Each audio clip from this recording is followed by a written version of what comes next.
Bahasa hadis 52 haddatsana Asyar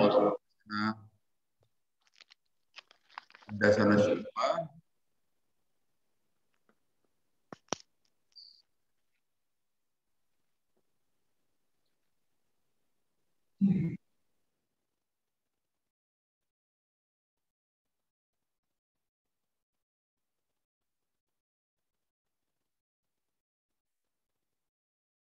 dari Anas bin Malik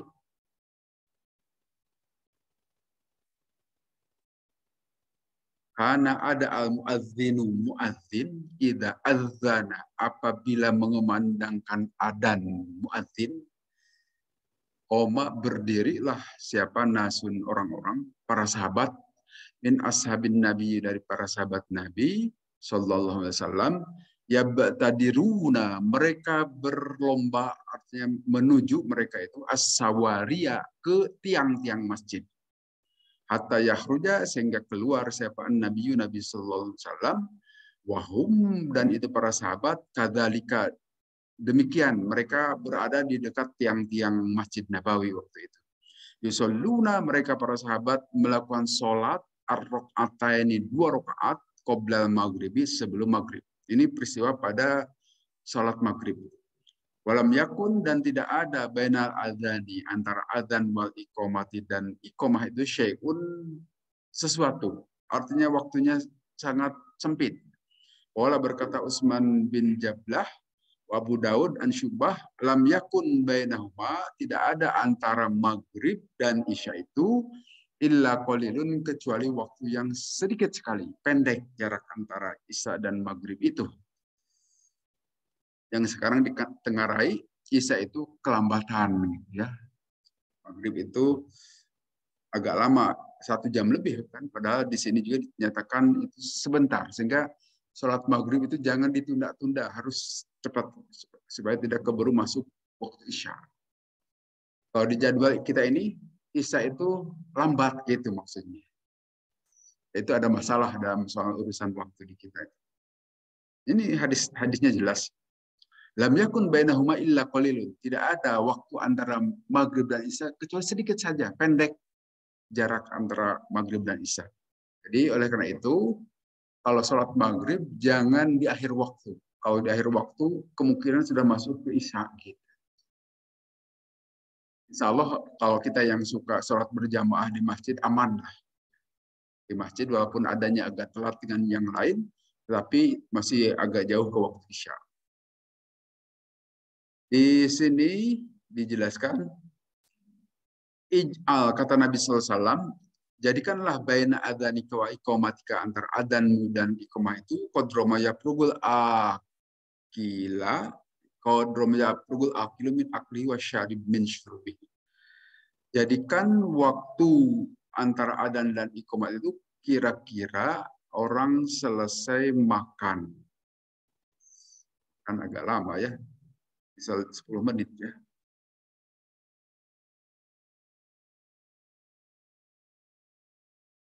Ini tentu untuk di luar waktu maghrib. Untuk waktu maghrib. Ya kalau di kita sekarang kan kadang 10 menit juga di sini jarak waktu. Antara adzan duhur dan qomatnya. Tapi maghribnya lebih bercepat. Walam yakhtalif dan tidak ada perbedaan pendapat para ulama fit tatawwi dalam melakukan sholat sunnah bainal adzan antara adzan wal iqamah dan iqamah illa bil maghribi kecuali dalam soal maghrib karena maghrib itu terlalu pendek gitu kan waktunya gitu dalam penjelasan di sini.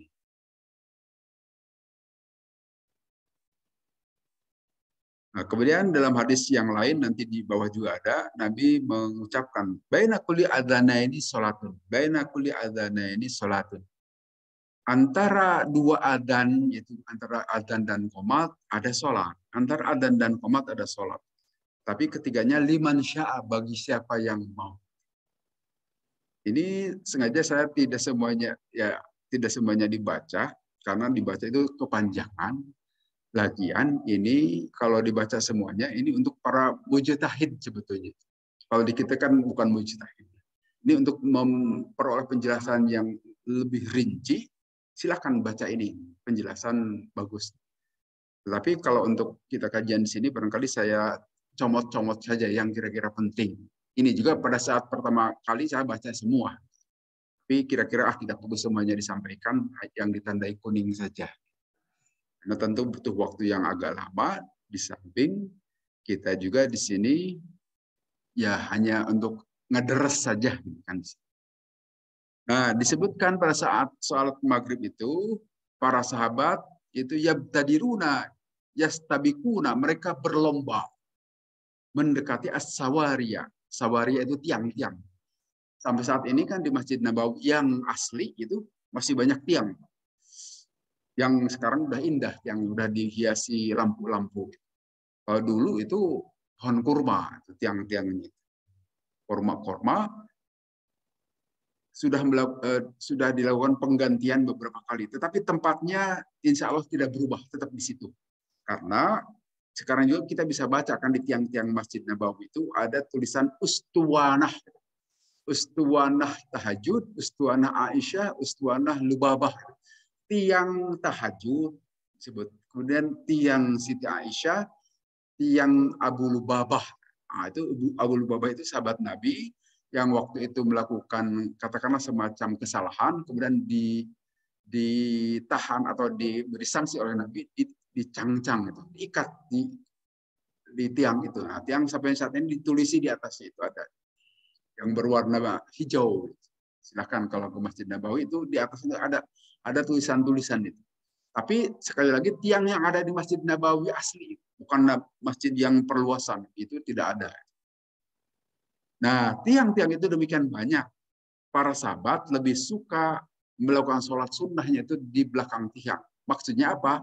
Supaya tidak ada yang melewati. Kan? Mereka rame-rame di belakang tiang, itu semacam sutroh, dijadikan sebagai penghalang antara musolli dan orang yang lewat. Itu di sini penjelasannya seperti itu. Istibak, melakukan musabakoh, bersegera masuk ke atau mendekati tiang-tiang. Mereka melakukan sholat sunnah sebelum maghrib.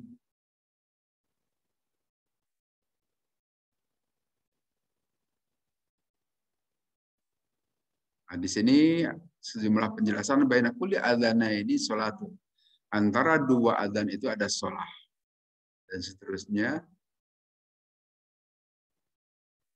Hadis Anas anna raqataini ba'dal maghribi wa qabla sholatil maghribi kana amiron aqarran nabi sallallahu alaihi wasallam ashabahu alaihi wa amilu bihi hatta kanu yastabiquna ilaihi wa hadza yadullu ala istihbab. Jadi kata hadis Anas di atas, sholat 2 rakaat sebelum maghrib dan setelah maghrib itu memang telah Nabi perintahkan dan tetapkan kepada para sahabat, sehingga para sahabat bersegera istibah, musabakoh, melakukan musabakoh untuk melaksanakan sholat qobla maghrib dan ba'da maghrib. Tapi nanti yang termasuk sunnah muakkad rawatib itu sebelum maghrib tidak masuk. Yang masuk sholat sunnah muakkad rawatib itu ba'da maghrib. Karena yang sebelum maghrib itu memang ada hadisnya penjelasannya, tetapi tidak seperti ba'da maghrib. Jadi kalau harus milih qobla atau ba'da maghrib, itu ba'da lebih kuat, lebih makan. Tetapi kalau ada waktu, qobla maghrib juga dipersilahkan. Itu sifatnya istihbab. Istihbab itu disukai, artinya sunnah saja, tidak wajib. Kemudian kita lanjut, babu mantadro iqomah, orang yang menunggu iqomah. Haddatsana Abu Yaman dan seterusnya dari Siti Aisyah. Karena ada Rasulullah SAW idza sakata, apabila berhenti. Siapa al-muadzinu? Muadzin bil ula, dengan adanya gitu. Min sholatil fajri, dari sholat fajar, koma berdiri Nabi, paroka'a, maka sholat Nabi, rok'ata ini 2 rakaat, khofifata ini yang ringan. Qabla sholatil fajri, sebelum sholat subuh. Pada ayastabina, sebelum jelas nyata. Apa al-fajru? Setelah, bukan sebelum. Pada ayastabina, setelah jelas nampak apa al-fajru, fajar. Sementara kemudian beliau berbaring ala syibhil aimani, ke gigir tubuh beliau yang sebelah kanan. Hatta ya'tiyahu, sehingga datang kepada Nabi siapa al-muadzinu muadzin lil iqamah, untuk mengumandangkan iqamah. Nabi diundang. Nah, ini hadis jelasnya tak lagi nih, Pak. Hadis Imam Bukhari, hadis sahih. Untuk urusan soal waktu subuh ini mendukung. Silakan cari terjemahan yang lain atau tanya ke ahli hadis yang lain. Sebutkan begini. Ada Rasulullah SAW pada saat muadzin selesai mengumandangkan adzan. Di sini Pak Syarif waktu itu adalah Abdullah ibnu Ummi Maktum atau Bilal yang menjadi muadzin Rasulullah saat itu. Dari sholat fajar, waktu fajar parokaah, maka Nabi melakukan sholat sunnah qabla subuh, atau kita disebut sholat sunnah fajar. Tapi khafifah ini yang ringan, dua-duanya. Ringan sholat, nggak usah lama-lama itu sholat qabla subuh itu. Dengan bacaan di rakaat pertama baca kul ya cukup, kemudian di rakaat kedua kulhu saja. Pendek dan ringan, khafifah ini. Ini hadis berulang-ulang ini sebetulnya. Qabla sholatil fajr, sebelum sholat fajar. Ba'da ayyastabina, setelah jelas nyata apa al-fajru, fajar. Nah, ini kata ini yang saya soroti ini. Ini kata kunci.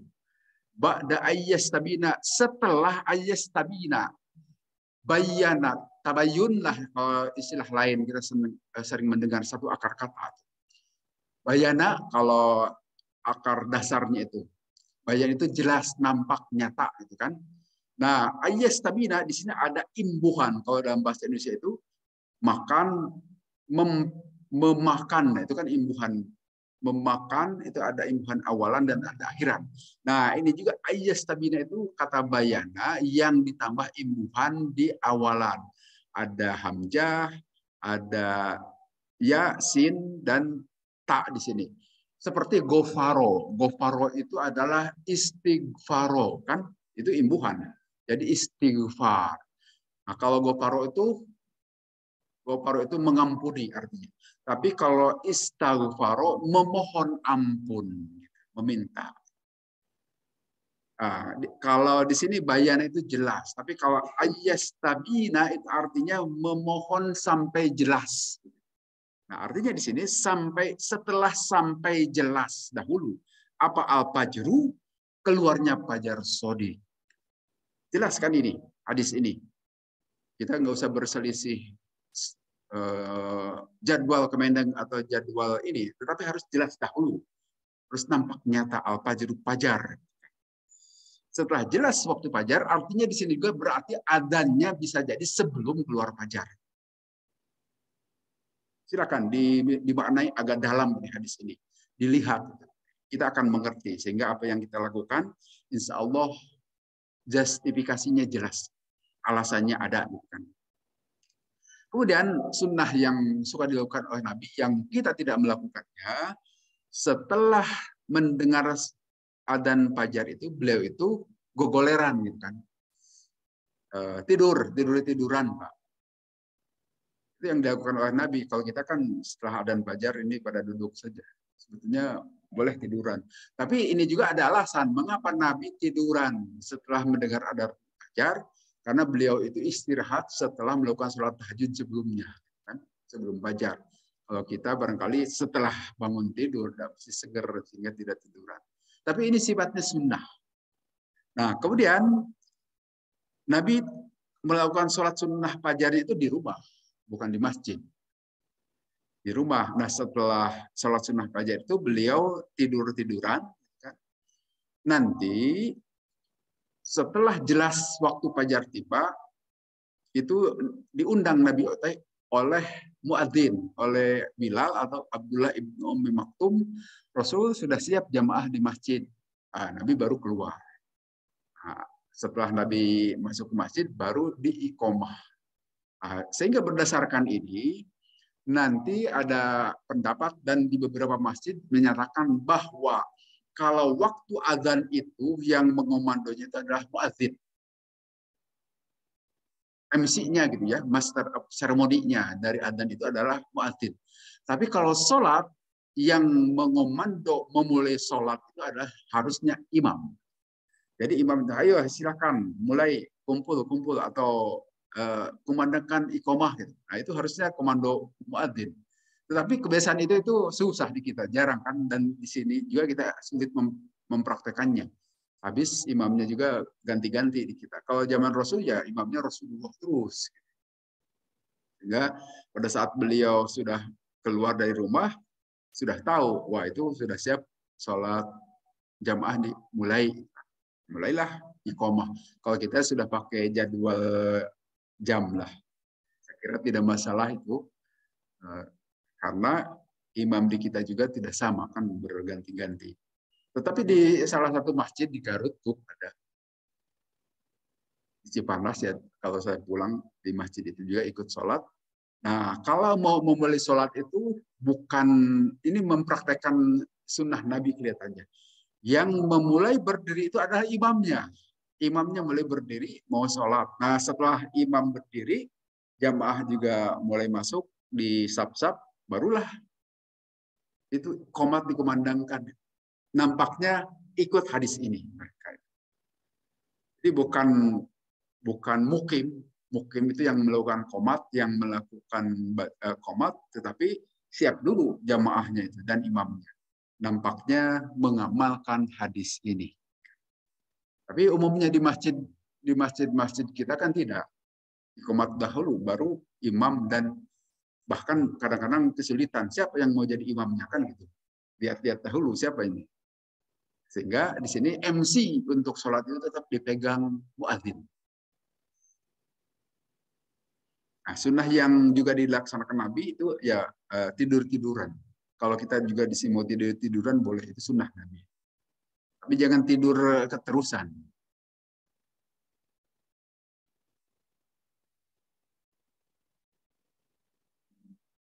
Ini saya kira sudah dijelaskan. Kita lewat saja. Kemudian annan Nabi sallallahu alaihi wasallam karena ada Nabi yakhruju, keluar Nabi dan nidai setelah adan ilal masjidi, ke masjid. Fa'in ro'a, kalau melihat Nabi itu ahla masjidi, ke ahli masjid, qalilan masih sedikit, jalasa duduk dulu Nabi. Hatta yajtami'u, sehingga kumpul dahulu itu jamaah di masjid, semuanya sholli, barulah beliau melakukan sholat. Jadi Nabi juga begitu, lihat dahulu kondisi di masjid. Kalau masih sedikit, beliau tidak langsung masuk ke dalam, tetapi nunggu dahulu sampai jamaah yang lain pada berdatangan. Itu praktek pada zaman Nabi. Nah, di sini kata-kata yastabinu dikasih tafsir oleh Ibnu Hajar al-Asqalani, yastanir, sampai bercahaya, sampai keluar cahaya fajar sodik itu. Jadi kalau yang menyoal ini masih meragukan dan berbagai macam apa yang kita lakukan, silahkan pelajari banyak di hadis-hadis dalil. Jangan hanya katanya-katanya. Ini jelas dalilnya. Yastaniru. Istinar itu dari nur. Nur itu bercahaya. Sampai keluar itu nurnya. Yastaniru, sampai keluar cahayanya. Artinya sudah ada fajarnya itu. Belum gelap. Insya Allah kita punya dalil penjelasan dari Nabi selain dari penjelasan peneliti di lapangan. Paling tidak untuk mengamankan kita. Silakan yang lain itu ya urusan yang lain. Kemudian hadis berikutnya, Hadatsana Abdullah bin Yazid, dan seterusnya dari Abdullah bin Mughaffal.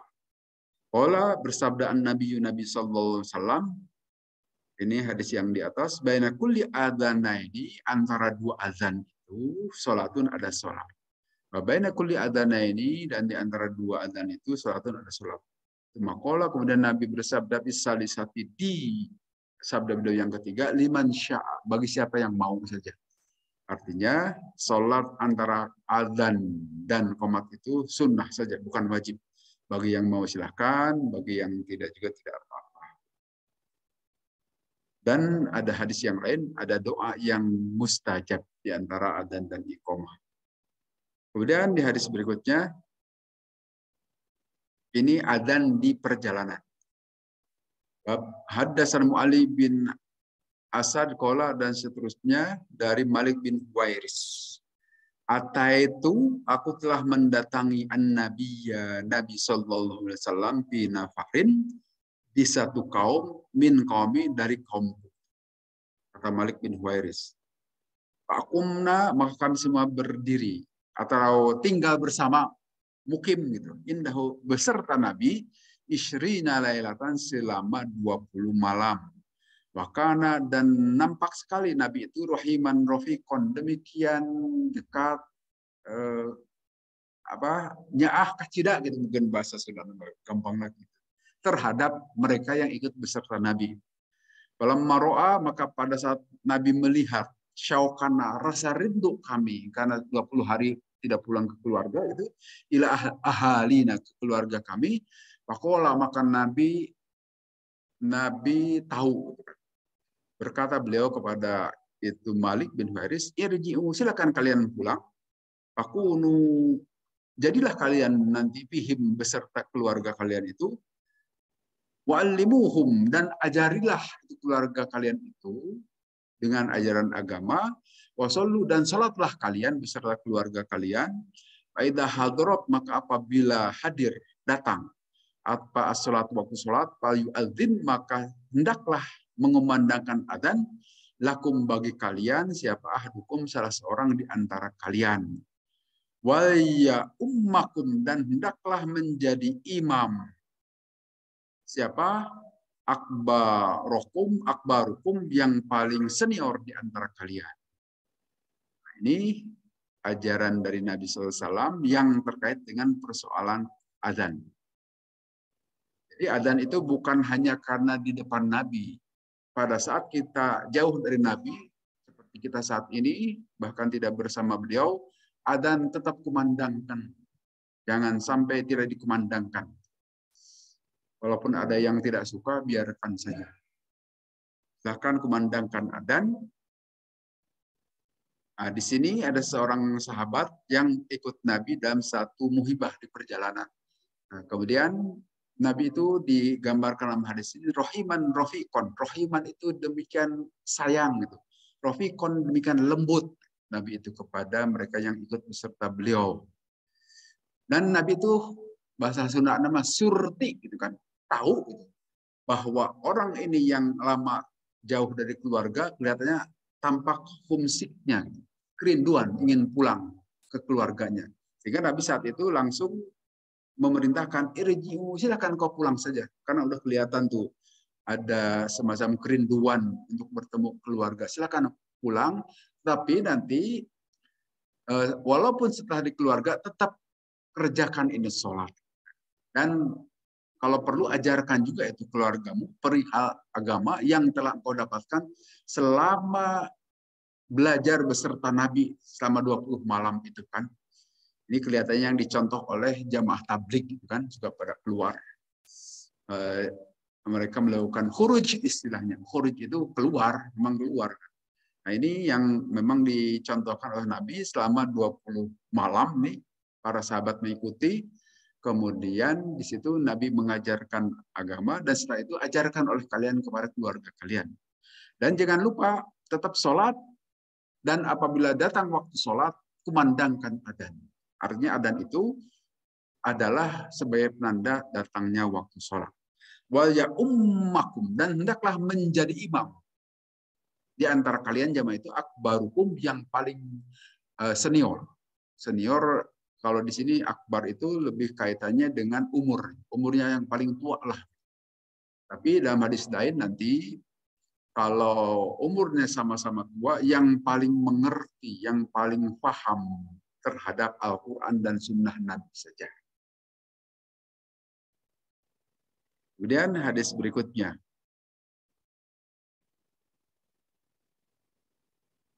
hadis yang terkait dengan sholat di rumah.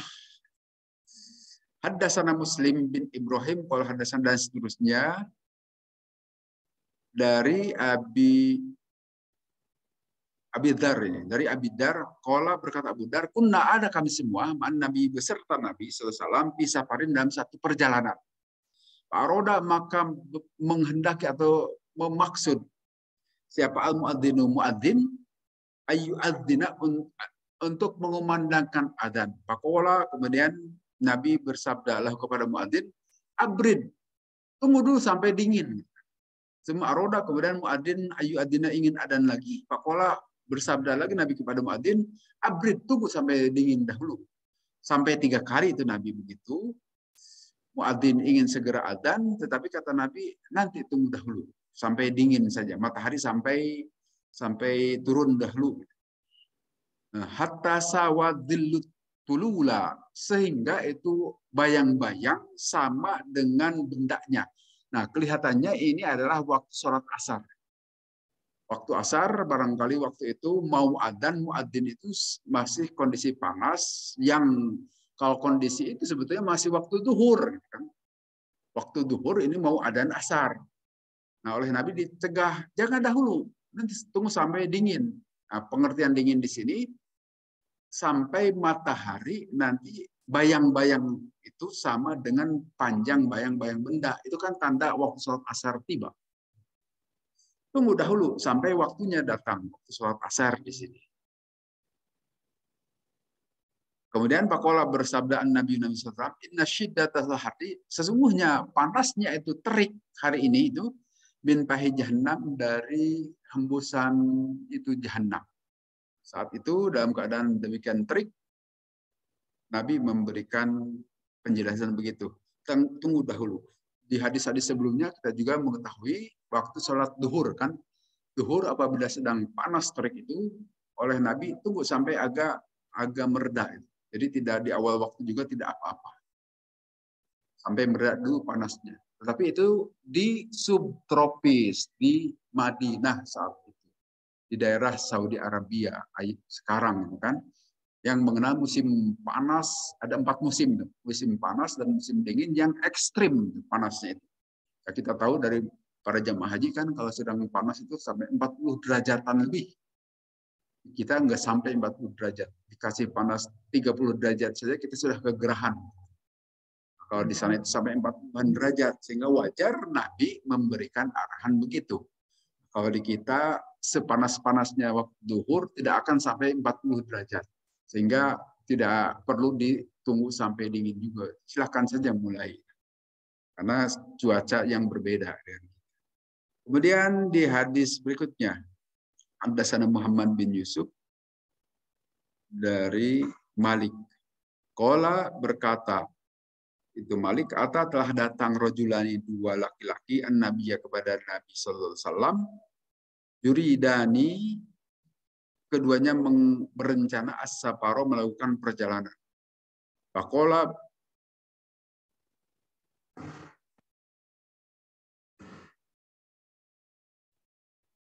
Faqala maka bersabda Nabi SAW, idza antuma, apabila kalian berdua, kharajatuma, kalian keluar sama-sama berdua, fa'adzina, maka adanlah kalian berdua, summa aqimat, kemudian qomat kalian berdua, summa liyu'akmikuma, kemudian mengimami salah satu kepada yang lainnya, akbarukuma, yang paling senior di antara kalian berdua.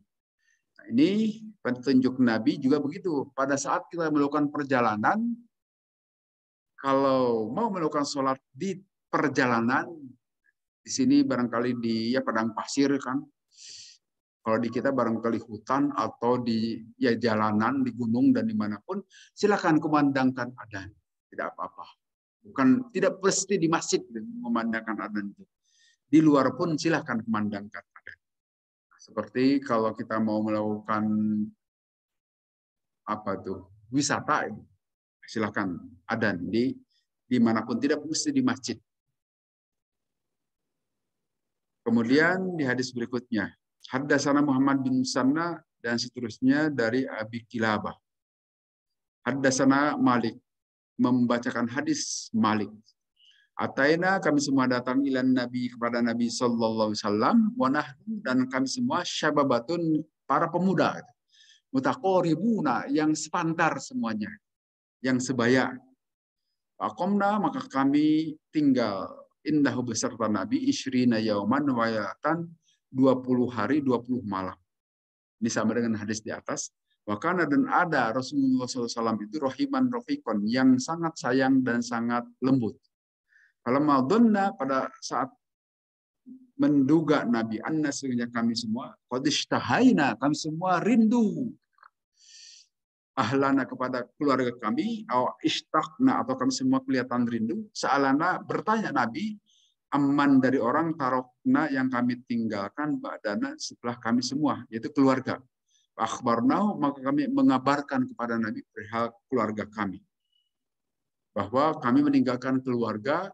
Nabi, irji'u, silakan pulang ila ahlikum, kepada keluarga kalian. Aqimu, kalian tegakkan sholat beserta keluarga. Wa'allimuhum, dan ajarilah keluarga dengan ajaran agama. Wasollu, di sini, dan sholatlah kalian kama ra'aitumuni usolli, sebagaimana kalian melihat aku sholat. Faidah hadarat, maka apabila hadir datang as-salat, waktu salat, falyu'adzin, silakan adzan, lakum, bagi kalian, ahadukum, salah seorang di antara kalian, wa ya'ummakum, dan menjadi imam bagi kalian, akbarukum, yang paling senior di antara kalian. Ini seperti hadis di atas, dan ini bisa jadi dalil bagi jamaah tabligh, sekali lagi itu. Tapi di sini Nabi tetap memperhatikan kondisi keluarga di sini. Jangan sampai gara-gara engkau hurij, keluargamu jadi kacau, gitu kan. Silahkan pulang saja kalau ada masalah, tidak terus-terusan beserta kami. Nabi memerintahkan seperti itu. Irji'u ila ahlikum, kembalilah kalian semua kepada keluarga kalian. Aqimu fihim, tetapi tetap tegakkan itu, sholat dan sebagainya, termasuk adzan pun silakan kumandangkan. Dan di sini hadis yang sangat kita kenal, potongan hadis itu kata-kata Nabi, "Shallu kama ra'aitumuni usolli." Salatlah kalian sebagaimana kalian melihat aku salat. Nah, ini yang menjadi dalil bagi kita, tidak boleh pernah mengubah-ubah cara salat. Tetap ikuti Nabi, karena ini perintah. Artinya Nabi salatnya menggunakan bahasa Arab, tetap gunakan bahasa Arab, bahasa Nabi. Tidak boleh diterjemahkan. Shallu. Nah, kalau di sini ro'a itu melihat, kan? Kalau kita kan tidak pernah melihat Nabi. Tapi yang maksud di sini adalah alimtumuha. Kalian semua mengetahui terhadap sholat Nabi dari pengetahuan, dari penjelasan-penjelasan. Jadi diterjemahkan bagi kita, sholatlah kalian sebagaimana kalian tahu Nabi sholat. Kalau asal usul katanya itu di sini ro'a. Ro'a itu melihat secara kasat mata. Tapi bisa juga diartikan melihat dengan ro'yu, dengan pengetahuan. Jadi hadis ini tetap relevan untuk diamalkan. Sehingga tidak boleh sholat menggunakan bahasa Arab. Tetap harus menggunakan bahasa Nabi. Karena apa? Nanti dalam hadis lain, boro-boro menggunakan bahasa kita sendiri, menggunakan bahasa Arab yang bukan bahasa sholat, itu batal sholatnya. Dalam hadis lain, dalam hadis Bukhari juga begini, ada seseorang itu sahabat sebetulnya, seseorang yang sedang sholat, kemudian bersin. Nah, pada saat bersin ini kan disunahkan baca alhamdulillah. Nah, sahabat itu saat sholat bersin mengucapkan alhamdulillah. Disoal oleh sahabat lain dan adukan kepada Nabi. Nah, Nabi memberikan penjelasan pada saat sholat itu tidak boleh berbicara, tidak boleh mengucap, kecuali dengan ucapan yang ada dalam bacaan sholat. Artinya mengucapkan alhamdulillah juga tidak boleh kalau kita bersin pada saat sholat. Diam saja. Demikian juga ada hadis lain nanti. Kalau kita sedang sholat, kemudian ada orang masuk masjid dan mengucapkan salam, tidak usah dijawab dengan lisan. Tapi jawablah pakai isyarat. Ini saja misalnya, cukup pakai tangan. Tapi lisan kita harus diam. Nah, itu membuktikan bahwa sholat itu tidak boleh diubah bahasa sholat itu. Harus tetap menggunakan bahasa Nabi. Karena jangankan menggunakan bahasa kita diterjemahkan menjadi bahasa kita, menggunakan bahasa Nabi, tetapi itu di luar sholat, itu pun dilarang. Apalagi kalau menggunakan bahasa Indonesia, bahasa Sunda. Itu yang menjadi penjelasan. Dan hadis-hadis ini banyak yang menjelaskan. Tapi kalau ada aliran, memang pernah ada aliran kan di Jawa Tengah itu, sholat itu diterjemahkan ke bahasa Jawa mungkin. Kemudian di Turki juga dahulu pernah adzan pun diterjemahkan pakai bahasa Turki, saking sekulernya itu Pak. Saking itu orang-orang yang ingin mengerti. Nah, mengerti itu harus belajar sebetulnya, bukan dari bahasa. Bahasa itu memang salah satu cara untuk mengerti, tapi bukan satu-satunya. Seperti begini, yang mengerti bahasa Arab dijamin sholatnya khusyuk, belum tentu. Tidak ada jaminan. Karena di situ bukan soal ngerti bahasanya, tapi konsentrasi fokus khusyuknya itu bisa mengerti, bisa tidak. Yang penting bagaimana bisa menghadirkan hati pada saat sholat. Mengerti atau tidak masalah sebetulnya.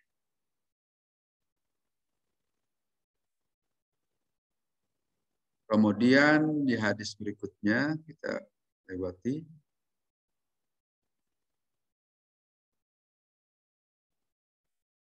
Haddatsana Musaddad qala ahbarana dari Nafi. Qala berkata Nafi, adzana telah mengumandangkan adzan siapa Ibnu Umar bilailatin baridatin pada satu malam yang dingin. Bidojnan di satu tempat yang bernama Dojnan. Semakola kemudian berkata itu Ibnu Umar pada saat adanya itu, sallu fi rihalikum. Salatlah kalian semua di rumah-rumah kalian atau kendaraan kalian semua. Akhbarona maka kami mengabarkan anna Rasulullah SAW karena ada Rasul ya'muru memerintah Rasulullah muadzinan kepada muadzin yuadzinu untuk mengumandangkan adzan semyaqulu kemudian harus berkata itu muadzin ala irsihi ini tidak jelas pada saat adanya itu alla sallu firrihali silahkan kalian semua sholat di rumah-rumah kalian pilailatul baridati di malam yang sangat dingin awil matorotil pisapari atau pada saat hujan di perjalanan. Nah, ini hadis sebelumnya juga sudah ada hadis yang sama.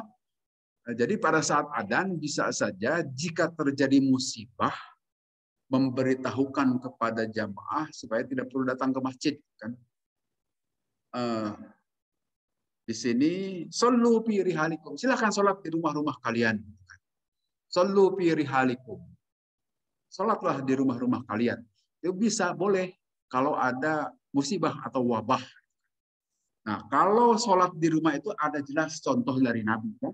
Silakan kalau kita sedang sakit atau ada apapun ya wabah gitu, termasuk wabah COVID, kalau tidak mau ke masjid lebih baik di rumah silahkan. Tapi tidak ada hadis di Nabi yang menyatakan bahwa di masjid itu direnggang-renggangkan safnya. Tidak ada itu. Jadi kalau kalau ketakutan di masjid safnya rapat-rapat, itu sudah sholat di rumah saja. Tidak usah datang ke masjid. Kalau di masjid itu tetap harus mengikuti ajaran Nabi dengan cara dirapatkan. Tidak ada hadis yang menyatakan dalam keadaan musibah juga direnggang-renggangkan. Itu adalah hanya ijtihad zaman sekarang saja. Tapi tidak ada contoh. Padahal musibah itu sering juga terjadi pada zaman Nabi. Paling Nabi hanya memerintahkan silahkan sholat di rumah kalian saja. Termasuk pada saat musim yang sangat dingin. Nah, kita tahu di sana mengenal 4 musim itu. Musim dingin dan panas itu ekstrim. Sehingga kalau di rumah-rumah di negara subtropis itu mesti ada alat di rumahnya itu ada pemanas dan pendingin sekalian. Pada saat musim dingin itu dijadikan sebagai pemanas dari gas biasanya. Kalau pada saat musim musim panas pendingin yang dijalankan. Jadi ini adalah kondisi-kondisi ekstrim. Kalau di kita insya Allah tidak, jarang-jarang ya. Kecuali pada saat pandemi COVID saja barangkali itu. Silakan di rumah sendiri-sendiri, tidak usah ke masjid. Tapi kalau mau ke masjid, ikuti protokol sholat berjamaah di masjid. Jangan buat protokol sendiri, itu bid'ah. Tapi banyak yang melakukan, silakan, itu tanggung jawab di hadapan Allah nanti ya. Kemudian di hadis berikutnya, haddatsana Ishaq dan seterusnya, disebutkan di sini, ro'a itu saya melihat Rasulullah kepada Rasulullah SAW bil abtoh di abtoh, satu tempat. Faja'ahu mendatangi kepada Nabi, siapa Bilalun Bilal, fa'adzanahu maka mengumandangkan adzan itu Bilal untuk Rasul disolati karena datang sholat. Tsumma kharaja kemudian keluar Bilalun Bilal bil anazah dengan membawa tongkat hatta rokazaha sehingga menancapkan itu Bilal terhadap tongkat baina yaday Rasulullah di depan Rasulullah bil abtoh di satu tempat yang bernama abtoh. Wa qama shalah kemudian Rasulullah menegakkan atau mendirikan sholat. Nah, walaupun di luar rumah dalam perjalanan tetap Rasulullah dan para sahabat mengumandangkan adzan. Tetapi seperti kita ketahui pada saat eh, pada saat kita di lapangan itu kita harus menggunakan sutroh. Sutroh itu penghalang batas antara musolli dengan tempat sujud. Di sini menggunakan anazah. Anazah itu tongkat. Tongkat itu ya untuk menghalangi, membatasi batas sujud dan batas orang yang lewat. Nah, begitu juga kalau kita di lapangan, di tempat yang luas yang bisa dilewati oleh orang-orang, maka taruh di depan kita itu sutroh, penghalang. Bisa berupa sandal, bisa juga sandal. Tapi usahakan sandal yang bersih, tidak ada najis. Atau benda lain, silahkan. Itu yang dicontohkan oleh Rasulullah. Rasulullah waktu itu sholat dan yang menancapkan itu adalah Bilal.